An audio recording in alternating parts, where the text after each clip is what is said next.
Welcome to On Work and Revolution, where we talk about what's shaking up in the world of work and EdTech right now. I am your host, Debbie Goodman, and today we have Andrea Guendelman as our guest. So you know how I love introducing my guests. It's my favorite thing, aside from the actual conversation itself. But Andrea is a writer, speaker, cultural strategist, former corporate lawyer turned serial entrepreneur, and founder and CEO of Speak, which is a talent incubator which helps underrepresented talent to prepare for passing interviews at top tech companies. We're going to talk a lot more about that in a bit. Andrea has a fascinating background. She earned law degrees from Harvard Law School and the University of Chile, and worked as a finance lawyer at one of the biggest international law firms in the US. She has curated major conferences and festivals on social entrepreneurship, technology, and diversity with some very prominent speakers. And over the last, I'd say, close to a decade, she has established two entrepreneurial ventures. Both are platforms that accelerate diversity in the tech industry. And today, we're going to be speaking to Andrea about Speak, as well as the state of talent diversity in the tech industry right now, particularly as companies start to tighten their hiring belts. So, welcome, Andrea. Thank you. Thank you so much. Thank you for having me. So, your career journey is a fascinating and interesting one. It's actually, there's quite a lot about it online, but I'd love for you to just share the trajectory of your career with our listeners to where you are now. My career has been incredibly, I just went to Chile and I went to an exhibit of, the time of me growing up in Chile and the last years of the dictatorship. And it was like a very, I was New Wave, for example, and it was like a very important creative movement in Chile at the time. But there was very little creativity. We had been, raised in a dictatorship. It was super not creative. There was no creative things to do. And so there was like a little mini elite of very progressive. They were older than me. And it was super small. And so I think that marked me because I wanted to be an actress, but I didn't go to drama school because I just went to the hardest thing and to be noticed by my father, which is law school.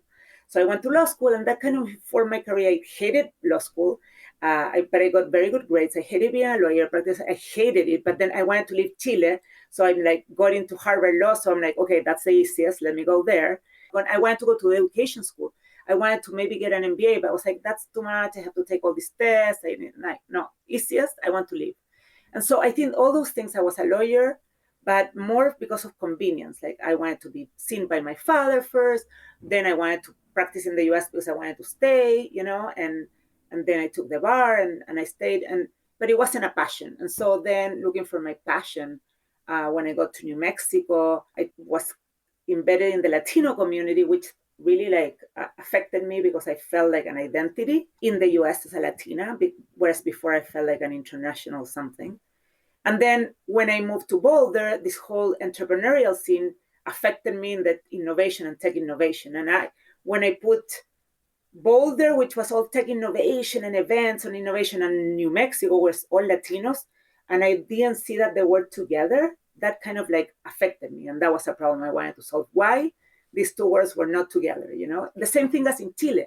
Why those two worlds of very and that led the social revolution in Chile. But why those two worlds of the elite and the rest of the people are not together? And how you advance them? That those things were important to me, and that's how I started my work.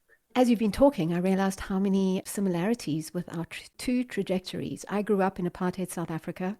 Very, very heavily censored environment, some creativity, but only as sanctioned by the government at the time. Went to law school, actually. We're like twinnies, okay? Yeah, I used to be a professional choreographer and dancer, which was my creative outlet. And when I finished my law degree, decided that I really didn't want to be a lawyer. And so went into business. So there we go. We're twin.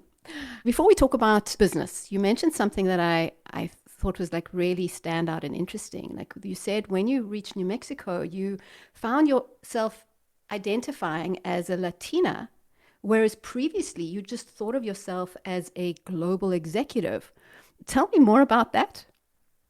Not as a global executive. I have been born in the U.S., by the way. So my father was getting his PhD when I was born, so I had the U.S. passport. But I did not feel. I felt like, okay, so there were the Latinos from Mexico, from Peru, coming to like New York or Washington. So there was this whole international community, the World Bank, Inter-American Development Bank, all in New York and in Washington, and I felt part of that community because there was like the international community. But then when I moved to New Mexico, I felt part of the national community. Like I was a Latina in the US. The New Mexicans in particular, and I'm Jewish, by the way, my family is Jewish, like a minority in Chile. But in New Mexico, on top of everything, is a Latino from like, the Spanish came there.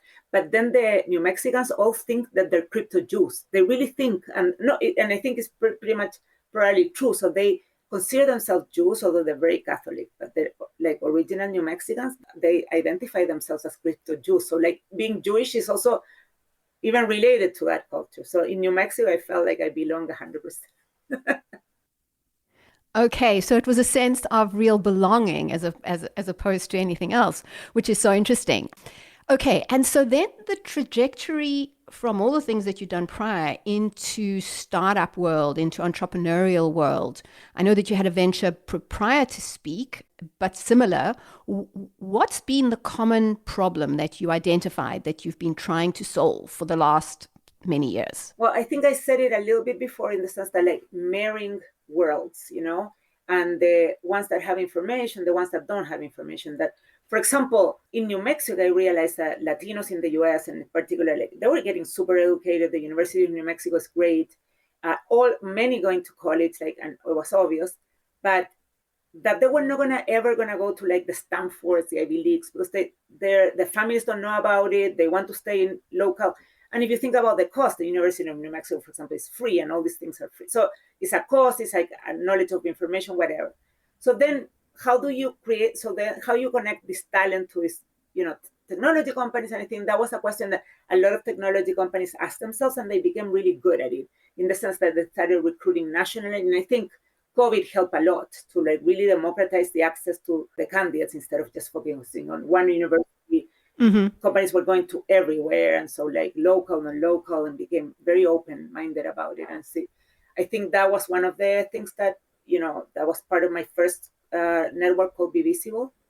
And then with Wall Breakers, I started basically trying to make sure that the candidates had all the information. So what happened, and we're seeing a lot within underrepresented talent, is that they applied to jobs, and sometimes they didn't even get an online assessment. So they were never able to, and they had gone to schools that people were looking for them, but they had less practice and training in the interview thing because their universities emphasize more the academic stuff, whereas people that were going to more elite universities, they knew it well that passing these interviews were important, so they had courses on it. Like this was just like very organized, like almost like the SAT, right? Like among affluent people, they know how to take it, they get great scores, and less affluent people don't do worse, not because they're less smart, just they don't prepare for the SAT. It's expensive. So Right, that is all right. things. Yeah, Yeah. okay, so as I'm understanding it, essentially you've been looking at and identifying all of the friction points along the way of a person, a Latinx professional who gets access to some education, but not necessarily the top education when it comes to the Ivy Leagues or the universities the colleges that are known for tech talent, like you've mentioned, because their families are not equipped they don't necessarily have all the information. And then, even if they are going to wherever university in order to get the education, when it comes to applying for jobs in tech companies, top tech, or even startup tech, they're just at a disadvantage because of the process of applying for a job, the process of putting a resume together, the process of interviewing in order to get that first foot in the door. Is that what you've been sort of looking at, all of those friction points and figuring out how to address those and make things smoother? Yes, and I love how you describe it, the friction points. And we call it in our world, and when we talk to customers, is the pipeline, right? Like the conversion of the pipeline from like when you find and you recruit them, for when they pass your first interview, for when they pass your second interview, when they keep interested in the process, do they, what experience do they have with your interview process? So that whole pipeline accurately describes what you just. Where is it leaking? I saw in somewhere previously that you mentioned that 89% of underrepresented talent is rejected at the top of the hiring panel, at the top of the hiring funnel, so to speak. Say more about that. I mean, that is an outrageously huge number, 89%. Yes. So I mean, these were like figures for a while ago. So I can tell you how I got to the figures, but basically it was, if you calculated basically the number of graduates from the schools, in all the graduates from Latino, Black, like from the computer science degrees. So you calculated how many graduated versus how many were employed at tech companies. And so you calculated the percentages, and you got, to this incredibly abysmally low percentage. So that obviously the reverse engineering is that they don't pass some part of the interview process if they're graduating with and going in general, like compared to the other numbers, right? So, and then there's a lot of research that shows that as well, from other researchers that show that the interview process is very anxiety driven for like for these demographics. They're not used to it. And then, and I've seen the anxiety process in the interview, especially for women, Latina women, is like, wow. I mean, some women, when we've interviewed a focus group, and they're like, I would never change jobs because I don't want to interview again. Like I hate it so much. I would not even look for another job, even if I'm not happy, because I never want to interview. I never thought about that, but I guess if the likelihood of getting through the funnel is so low, and then even if you manage to get through and get a job, it's such an arduous process and left, almost to luck whether you manage to get through. So if we have to dig deeper into the why, and these are qualified. Not to say that software engineers are not going to find jobs and be employed. I mean, yes, they're in demand anywhere. So like, I'm just talking about top tech companies, not about the industry as a whole, by the way, just to clarify. A sort of a macro snapshot of what certainly I can vouch for when it comes to even the startup ecosystem. Many of our clients, so Jackhammer is an executive search firm. We work in a couple of interesting verticals, including EdTech in the US. And many EdTech companies from startup level already have been crying out for diverse tech talent. And they want to know where the pipeline is and why, particularly women. Where are the women in tech? Why are they not being promoted? Why are they not even getting in the door? And this is at all parts of the ecosystem, both top, the big companies and the smaller companies. And what I'm hearing is that it's less about the fact that the skills or the capabilities don't exist, and a lot about the obstacles to getting in the door, where the friction point or the hurdle in the leaky pipe is at the interview stage. And so I want to ask, what about that? Like, let's dig a little deeper. I mean, interview readiness is not a new thing. What specifically is holding companies back from hiring the talent? And what about the talent is preventing them from securing the job through the interview? That's the problem we're trying to solve with Speak. So it's like, basically, on the one hand, educating the employers about the interview process, and like they're getting like very clear on what the interview process, what skills they're testing for, because a lot of times there's internal misalignment on companies about the process. So that already creates like, how are you going to communicate something outside if you don't know inside what you want? So we're creating now a software, like basically a solution that is gearing to like answer those questions from employers, so from the internal team. So it becomes an interview guide that they can share with every candidate, everyone going through a process, and put them very specifically what parts of the process. So educate them, like give them these resources, because it should be a very transparent process. Like, you should be able to know what you have to prepare, like for everyone, not just for the ones that have insider information, right? So that's what happens. Like insider information is something that is a skill. I get it, like getting the insider information, but that means that you're in the inside. So you're like leaving a lot of people in the outside, and not as a moral issue, but more as a I need the best workers in the world. Why wouldn't I interview like everyone and get access to the best? Like just limit myself to the ones with insider information. I need everybody that is smart. So how do I judge that? I only know how to judge the ones that know the system. So that's a little bit more. Speak creates interview readiness programs, which are sponsored by the companies that want to hire. Is that correct? It doesn't necessarily limit to entry level. It can also be for mid level, for anyone that has anxiety or wants to see or wants to get more informed. Yeah. And so both companies will pay for candidates to be put through these interview readiness programs, and then individuals themselves can participate in programs from Speak. Is that correct?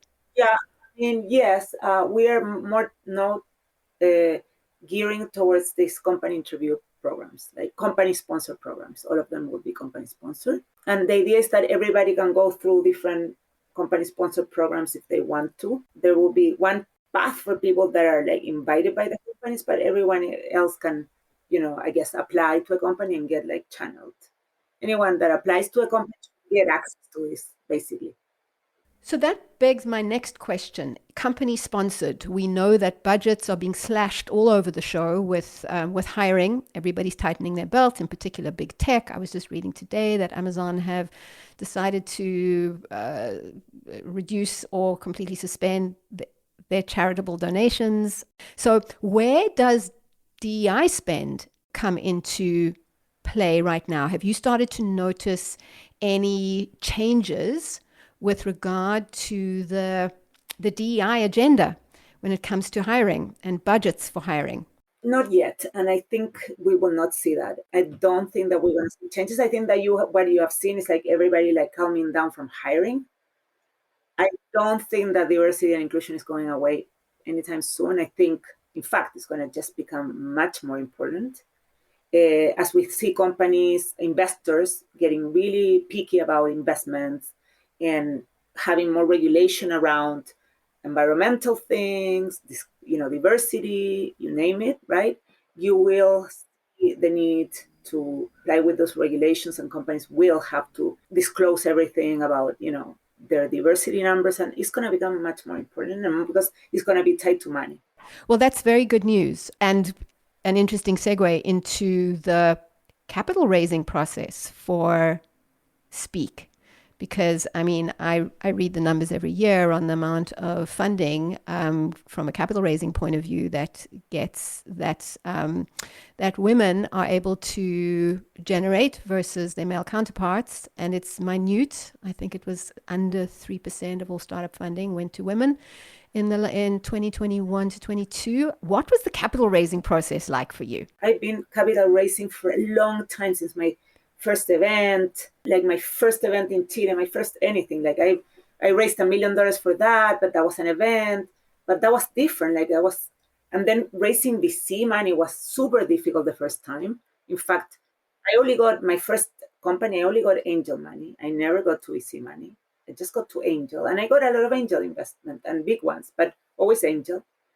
And angels are more, the way that an angel manages an investment is not the same as a VC. VC is so much better because it gives you a lot of like free creative freedom, and they are not, on top of you. And their angels are like, they think that they know better, so they want to really influence the company. And so that can create a lot of friction because they become like co-founders that you really didn't, yeah, that happens with angels, that they're like more, not all of them, some of them, not all of them. And so that's the tricky part. And so a year ago, I finally raised money from VC. So I've always been funded, by the way. Everything I've done has always been funded.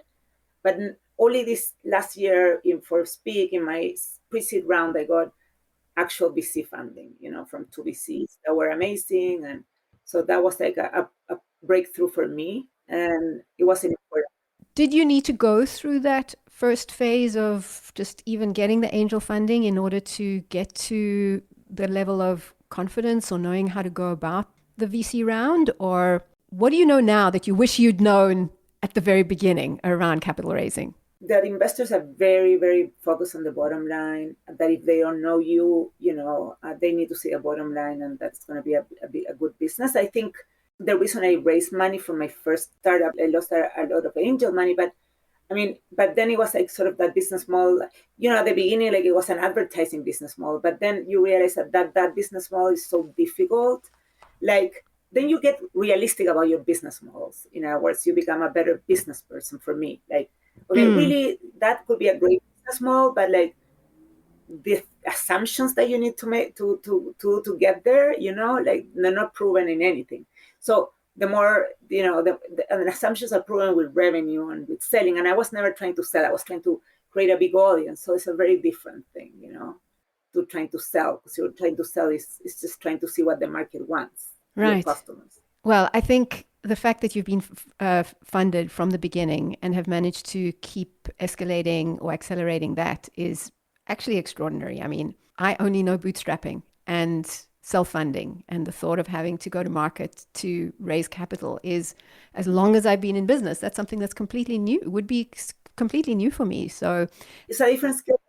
Actually, being self-funded is amazing. It's kind of the goal. It's like the dream. I've been like, every time I got a money, I want to grow the team, or I want to like, I don't know, like I don't.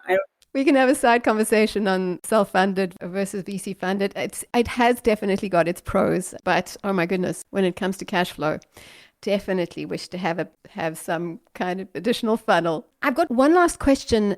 Like almost every conversation I'm having at the moment has an element of AI and how AI is going to impact whatever business we're talking about right now. I know ChatGPT is the big conversation starter for almost everything, but my question is more around AI in the interview process and how you see it impacting diversity. We've seen the impact of algorithms for a while. I mean, we had the scandals at Google and at Amazon at the time. I think everybody is very aware that in diversity, those algorithms are not good. They can be, unless you have a lot of data that comes from, like doing like the good data, that you can input and make those networks and those algorithms more equitable, can nurture, grow, from other samples of the world. I don't know. There's that issue. And I think there's, at the time that, or 2 years ago, there was a lot of discussion on AI, but it was like humanly assisted AI for diversity, never like just AI, but it has to be like AI with human participation or human supervision or human.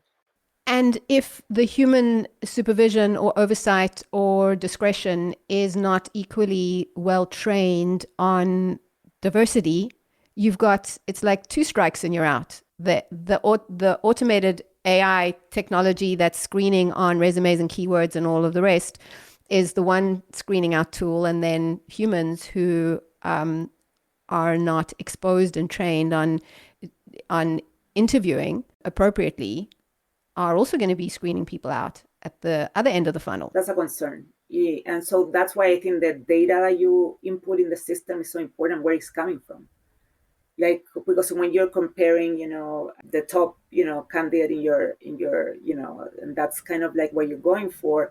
And then like no one else can perform in an interview. So that, I don't know, like, you know what I mean? Like were you comparing, like who are you comparing compared to what?